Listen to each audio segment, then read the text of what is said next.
বিসমিল্লাহির রহমানির রহিম। এটি টোটাল ব্র্যান্ডের অ্যাঙ্গেল গ্রাইন্ডার। এটি হচ্ছে কর্ডলেস। এটা আমরা ঢাকা থেকে এনেছিলাম। তো এটা আমাদের কাজের জন্য অনেক উপকারী হবে, বিশেষ করে এসি যখন শিফটিং করা হয়, এসি যখন খোলা হয়, অনেক সময় অ্যাঙ্গেলে এখানে হচ্ছে জয়েন্টে মরিচের সৃষ্টি হয়। এক্ষেত্রে এটাও আমাদের উপকার করবে। এটা সম্পূর্ণ কর্ডলেস। এখানে ব্যাটারি দেওয়া রয়েছে, আর এই পাশে কটা ডিস্ক দেওয়া আছে।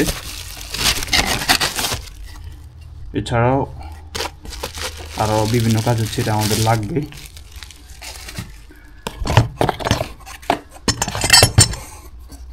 ভালো একটা গ্রিপ এখানে, আর চার্জার যেটা এটা হচ্ছে এখানে। তো এটা ইনশাল্লাহ আশা করি আমাদের কাজ হচ্ছে অনেক সহায়ক হবে। ফাইনালি হচ্ছে কাজের মধ্যে আপনারা দেখবেন যে এটা ব্যবহার করলে এটার কাজের যে ফিনিশিং এটা কেমন।